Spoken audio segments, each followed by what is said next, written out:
Hey everyone, it's Rye. This is going to be a continuation of part one of my previous honor guide. So if you haven't seen that video, I would highly recommend watching that one first and then coming to this one.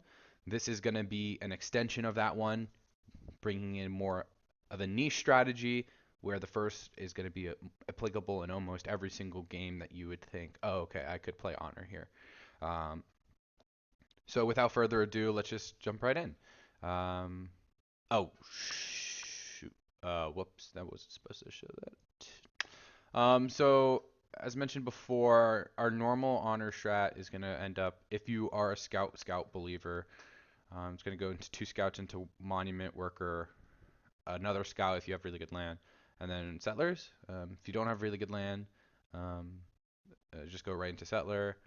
Uh, if you don't believe in two scouts, do this. But this guide is primarily going to be focused on this final box, this last box. And this last box is going to be what we're going to be talking about today, where we're going to be building a lot of archers. Okay? And I'm just going to preface this by saying that this is not a strategy that you can use every game. This is going to be something where I'm going to get into why it's possible, but um, just keep that in mind that this is not replicable. This is kind of something you have to see in the land, spawn in, have a good enough start for in the first place, and then you can choose to do this. But if you can do it, um, I firmly believe this is the most overpowered strategy in the entire game. And you can have the most explosive starts. You can have the best possible sim using this strat. So let's just jump right in. This is going to be the same type of format as last time. I'm going to be playing it on 2x speed to kind of go over the early game. If you want to watch for more of the micro aspect, would definitely encourage that. But yeah, just keep that in mind. Like, this is not a micro guide. This is more of a macro guide. So the micro is not going to be great here. It's going to be good. It'll, win and normal NQ lobbies, but it's not going to be great. But just FYI. So let's just jump right in. So, as before, we're playing Yugoslavia, a civ that doesn't get any bonuses. Um, so just kind of a very neutral civ, doesn't really get much. Okay, and then I think that's a really good place to start. So if we go like right here, you're gonna see what I do with my scout. I scout this land. Okay, what does this tell us? This city state we did not meet yet, and we're in its third ring, right? That means that this city state has to be flatland. This could not be a hill city state, which means it's instantly something that I'm thinking, okay, this is something where I could build a bunch of archers. The goal of archers is you play your normal honor start like in the first like 10 or 15 turns as you would, but then you just build archers, exclusively archers. And you're going to be killing city states that are flatland and don't have walls with those archers to instead of settling early. Then after we finish building archers, we're going to settle. So it's kind of a reverse of what we did last time where you plant cities and then catapult them. Instead, we're going to kill cities right away and then settle cities following. So we know from the jump that this is a flatland CS. Also, this is a really troll spawn. This is min distance. So in a normal NQ game, this would likely get read because people would just ear war each other here. But I'm gonna play it out. The bot's gonna do some dumb stuff, so just like take that with a grain of salt. I will also say this game is ridiculous. As you're watching, just know that this is probably one of the most high roll games you could ever imagine. So if you're not able to hit these certain timings or you're not able to be where I'm at in this game, don't take that to heart. This is an incredibly strong game. So you know the game plays out in the beginning just as it normally would. We're gonna go monument here. We're gonna go worker. And what I'm seeing here is I'm seeing a chain of 3 city states to our right. If I can just so Riga, Lusaka, and then there's another one up there that are all flatland. And we're going to be looking for 11 HP city states because those are going to die to archers much quicker. There's 2 civs that actually break this rule, Mongolia and Babylon. this guide is not for them. This is for any civ. Any civ can do this, some better than others, right? If you think Ayuvid, Zakad, Jerusalem are all phenomenal for this kind of strategy, but this can be done on any civ in the game. So, oh, and then we see another city-state up there. Because it's a hill we don't know. Oh, it's another flatland. Okay, that means we could take this. I'm not going to settle this Fountain of Youth because I think that would be too broken and wouldn't be realistic. um, but the land here is crazy good for honor and what we're trying to do. We have a ton of money because we've met all these city-states so fast. Just got a gold rune, so we're at 300 gold. So instantly, I'm thinking honor. 100% honor. I'm also thinking archers. You'll notice that I queued up archery. Your typical tech path when you're doing this is you always go mining first to get chops. I tend to go pottery just to keep my options open, but you could also go animal if you got a horse start or something, if you settled on horse or you thought you did. But then you want to instantly queue archery. Your third tech has to be archery so you can start building them as soon as possible. If you're two popping, this is a little tricky, so maybe you go right into archery from mining. But because I got pretty lucky with a pop rune early, I'm on a flat land, I'm going to be able to hit these techs pretty easily. I'm also growing to 5 pop here just to speed my tech game up when I'm building settlers a little faster. So we just got archery. I'm going to be building those with my city. You'll notice like here, this is actually like a small thing. I don't know if I touched on it much, but the city-state is being shot by this. No, this barb is being shot by the city-state. I want to kill this barb. If I slam this barb right now, it's not going to die, and the city-state's going to finish it off. But if I wait for the city-state to shoot it one more time, it will die to my slam. And if I can slam that, that means I'll get the culture for it, and I'll get my honor policy a turn sooner, which is very, very important, and it's kind of what I mentioned last time. I actually grief, and I don't click the policy until the next turn after, but it's really not that big of a deal. But yeah, got 2 upgrade runes, both of them archers. I have so much money, I'm actually going to buy 2 archers here. And this is going to be played the exact same way.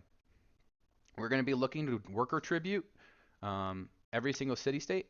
The exception is actually this rule right here. I actually go for a gold tribute because I know I can meet 1 city-state to my bottom right.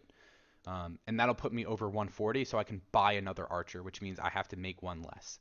You'll also see that I'm pumping out a ton of archers right now. I have 1 on my bottom right here. I've got 4 in my cap, and then I've got another 1 coming. So that's 5 right away. That's plenty if you're only killing 2. But because I'm killing 4, we're going to need a lot more. And I'm going to show you guys why once we kind of get further into the footage. But yeah, this plays the exact same way as it normally does, except right here I'm just going to be building archers the entire time. Going for early chops is really important. Speeds up your game tremendously. But yeah, so this is all well and good. Navigating this barb on my bottom left. But yeah, so we have this camp here, and this camp's actually going to become very helpful for us later on. One thing that's nice about archering city-states is you have a bunch of leftover units after you finish using them, and they're able to farm camps for you and do all sorts of stuff. So here's just me killing a city-state. It's going to be dead on turn 21, it looks like, which is very, very fast. And then this is kind of one point I want to talk about, which is why archers is so RNG. Okay, so I just took the city-state. Also, this is being played on single player, so the happiness hit isn't going to take an effect. I'm actually going to re the game on turn 30 so I get hit with happiness. So just take this with a grain of salt. Like, I should be unhappy here, but it's not that big of a deal. So here's the thing. It's turn 21. Just took a city-state with archers. Going to go kill another one. I'm actually going to go kill 3 more. And I got a granary and a shrine in the city on turn 21. This is pure luck, right? The city could have built walls. It could have built... If it built walls, would have pretty much destroyed my game. Not completely destroyed, but it would have definitely put a hamper on things. It would have slowed it down tremendously. Would have maybe only been able to take 2 city-states this game instead of 4. Actually, the final city-state gets walls at the end, which is kind of why I overbuilt initially. But you'll see that this is complete luck. getting a granary and a shrine on turn 21 in a city-state is pure. The city-state just built a bunch of buildings, and it ended up that I kept them all when I captured the city. And this is what makes it so broken, right? Like a normal game, if you were just building stuff, you'd have maybe a granary, shrine, and a water and like a library, right? So this is the equivalent of capturing someone's capital and keeping all of their buildings except the library. It's insanely powerful. And oh, by the way, we're going to do this with multiple city states, which means we get multiple chances at capturing them, right? So that's why this is so crazy strong, in addition to just like, getting free cities that have courthouses in them. Also, like, my sword completely griefed and is like settling in my face, but I'm going to completely ignore that. Like, this is not what this game's about. It's about showing off archering city states and what honor can do. So we're going to leave behind this warrior to heal. It's also going to be great for when we take garrison policy. Garrison policy is an absolute must on this strat. It's a must on every single honor strat, actually. But the goal for garrison policy is to try to get as much happiness as we possibly can. So,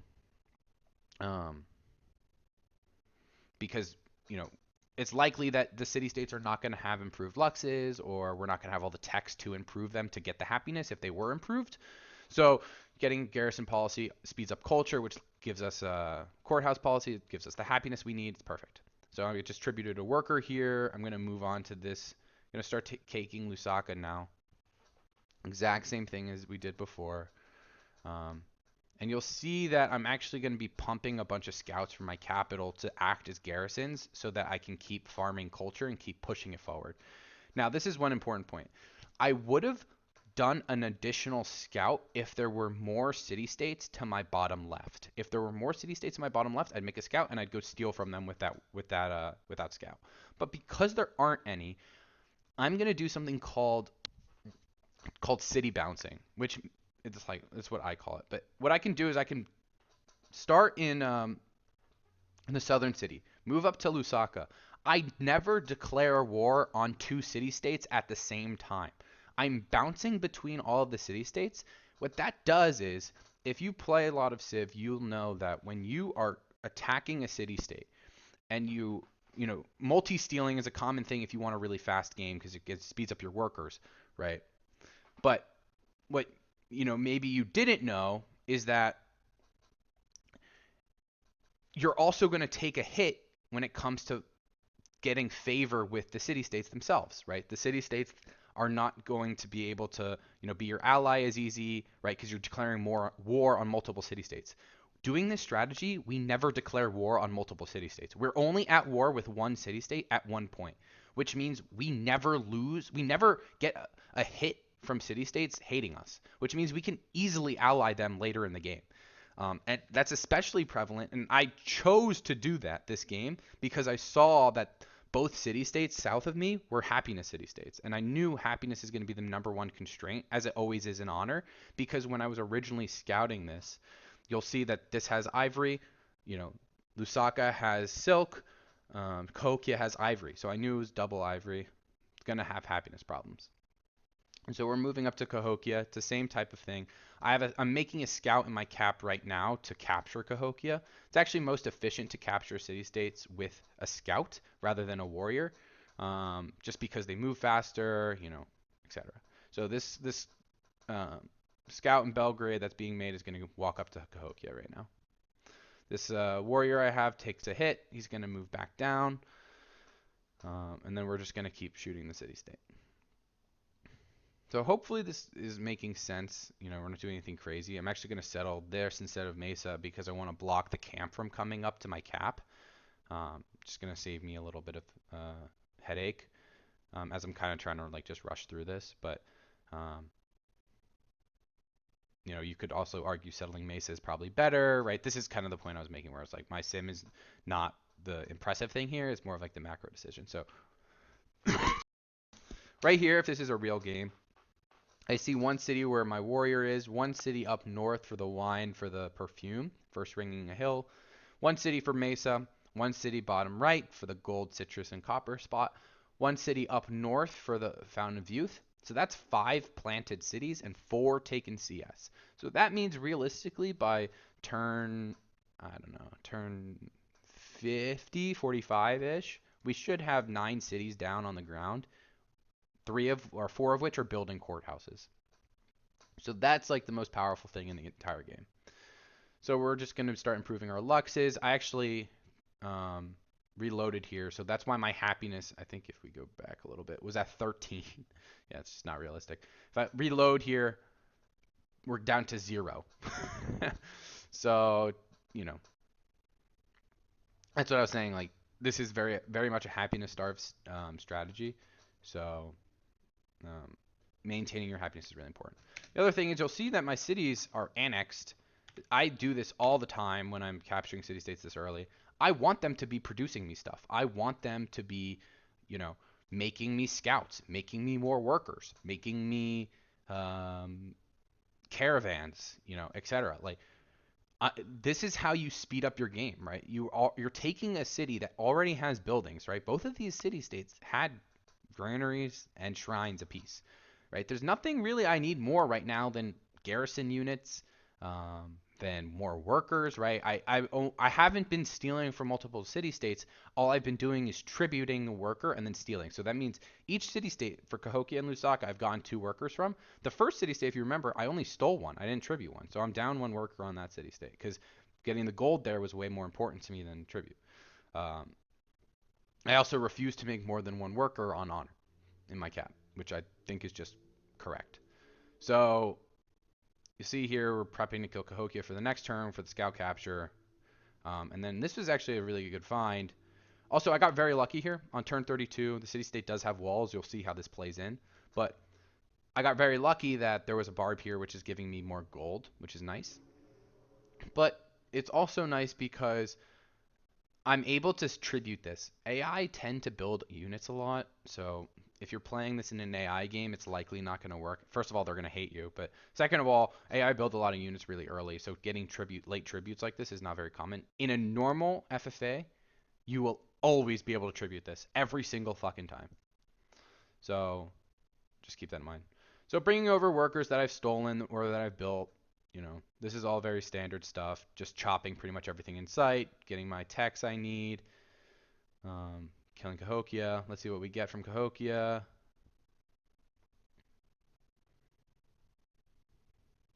Another Granary Shrine, right? This is ridiculous. This is actually ridiculous. It's turn 33. I just got a Granary and a Shrine. You'll see also that city-state didn't have its Lux improved. It was also Ivory, so it was a dupe. So I jump from 0 to -4. And this is a puppeted. So I'm at -4 now. I need to get my silk up. I need to get more of my citrus up. I need to start improving this obsidian, etc. So the happiness is all there. It's just coming up late. And this could be attributed to us not having as great of worker steals, right? The nice thing about archers is we're getting all these free cities. The downside of archers is that we're not our units are being used for something else and not taking workers. So we're getting a lot of value just in a different type of place. Also Cahokia, Chaco Canyon doesn't have its Lux either, so that's going to be annoying for us later on. So you'll see here just moving up to kill Chaco. Also important, this is like a small thing, but after every settler, I'm making a scout. That way it only costs me 3 happiness to settle rather than 4. It's also good just to escort workers when we know there's camps live, right? We know there's a camp to our south right, to our southeast. We know there's a camp to our southwest. Like there could be a thing lurking around. So this is important. We know Chaco has a compo. Compos on turn 36, pretty uncommon in a normal FFA game, but again, AI prioritized units, so they're going to have compos. So this is very uncommon, but it's also very scary. A compo in a city shot with a wall will one-shot an archer, which means we have to prioritize killing it as fast as we possibly can. So here I don't have enough units to shoot it, and I know I don't, and kill it. So I'm not going to shoot it right now. I'm going to hope that next turn I'm able to kill the compo. So we'll see what happens. It's again just farming more culture, farming more gold. We're going to be gold bleeding. That's totally fine. because we're killing enough units that it doesn't matter. So there's the Lux up for Cahokia.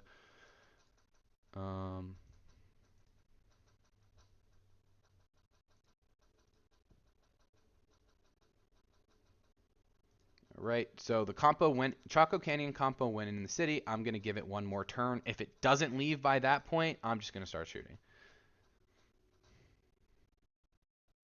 Okay, it left. You know, always lucky. The world champ difference, I guess. So just start shooting that, move up, and then start shooting. You see how little damage that took compared to when it didn't have walls? Obviously, you're going to think, yeah, Ryan, no shit. Like, it has walls now. It's going to take less damage. You're right, of course. The point I'm making is it really slows it down. And when there's another unit or it has walls, it's going to start doing a ton of damage to our archers. Look at this archer on the horse was full HP. Right? It lost 50% HP attacking the city. I'm going to fortify it here because I think it's going to live. Turns out it's actually a roll. Also, I have barracks. So something nice about getting your Pantheon from city-states and getting it late is it applies to the city-states that you capture. You actually have to have them for a long enough period of time for it to actually appear in them. So, for instance, Riga has the Pantheon, but Lusaka doesn't. But that's why Riga is actually building a barrack here, because I took barracks hammers. And, Zagreb's building a barracks as well. The city I'm planning for Mesa is going to instantly go into barracks. So it ends up dying. The archer ends up dying, but that's okay. Got courthouse policy already. That's super good. So we're just going to move that in there. So there again, it's 3. I'm going to give myself some happiness here. I didn't get happiness for improving the that citrus, as well as I didn't get happiness for improving the other ivory. So all of these to me are like free happiness we would be able to get normally. So I'm going to go into IGE and give myself 2 Old Faithfuls, which is 4 happiness. So I should be at 5 happiness right now.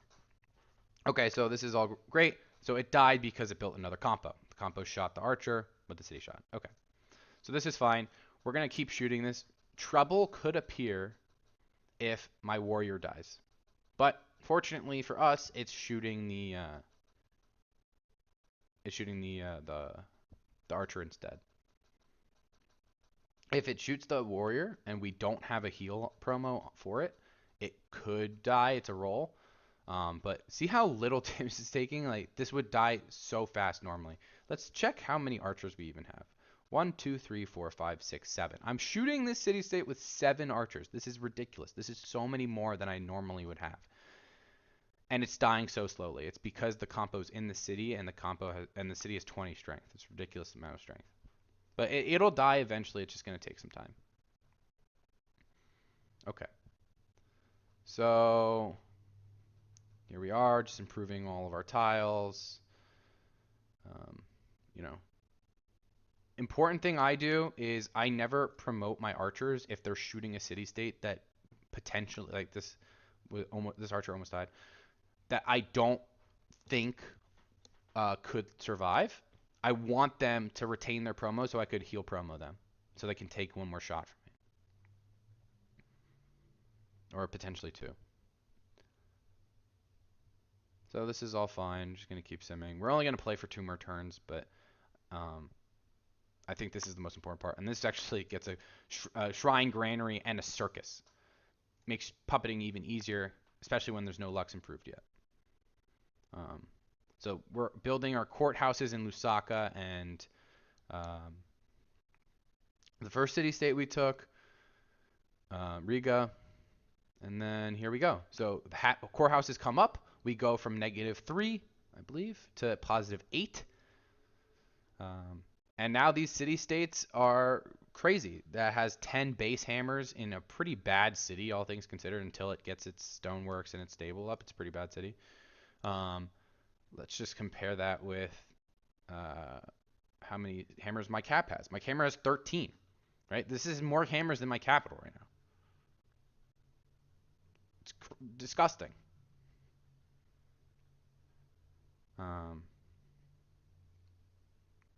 And then Riga actually has even more hammers than that. because it built a barracks, and the barracks gave it hammers. So just gonna go more scouts here. You know, try to settle as fast as we can, and then yeah, the beauty is after I'm done with these units, what do I want to do with them? Well, I can do anything. But right now I'm going to go and explore. I'm going to go like meet people. I'm going to go farm this barb camp that's to my south. Going to go farm the barb camp that's to my my southwest, right? This is what I love about this strat is like you always just have leftover units that you can actually utilize. So that archer's good. I mean that scout's going to die. Wasn't even on production focus because I'm kind of like doing this fast. But here's the problem. I only have 9 workers and I'm on 7 cities. That's not enough. We're going to have to build more workers. But fortunately, our strat is fast enough and the sim is good enough that we can easily build enough workers to, to catch us back up. And when I say catch us back up, I don't mean, you know, relative to the lobby. We are 100% going to be obliterating the lobby in everything in terms of sim. We're at 70 hammers, 100 food on turn 45, right? We have so many techs because we've, you know, managed to just grow the cities because um, we got early pop runes and whatnot, but we captured cities that had pop. So those cities started at like 2 or 3 pop piece. 70 hammers turns 45. I have 2 courthouses up already. I'm building another one. I'm going to build another one in Chaco Canyon as well. This is disgusting in every sense of the word. And it's only possible if you use this archer stuff, right? That's what makes this so crazy strong. And I can't stress that enough that all of this is done because we saw the ability to archer Riga and Lusaka, and you instantly go for it. You see the other city states, and it's just icing. But this game would have been crazy if it was just Riga and Lusaka. So as this kind of video collapses, you'll see like I'm kind of pointing here where I could have settled, but all of these spots, you know, the cities don't matter as much because they have core houses, right? And you're gonna have really fast sim, and all like Scope already got a caravan. It's being caravanned right now. The city's gonna be insane. So this is kind of the power, and the caravan was made by Lusaka, right? No other city could have like potentially made a caravan that early. So I think I'm gonna wrap up the video here. I think this is a good stopping point. I hope this was helpful. I think the real power in honor and in what's capable of doing this archer stuff is not a lot of people do it. It's very inconsistent. I want to repeat this. It is the most inconsistent strategy in terms of Civ performance, except for Live Explo, I guess. Um, because if they build walls, you're kind of screwed. If you have and that can just come from people teching masonry ruins early, and then that happens. If you don't get any buildings, that also slows you down. But the high roll on this strategy is better than anything else in the entire game. So that's all I have for this video. Let me know what you think, and yeah, see you guys in the next one.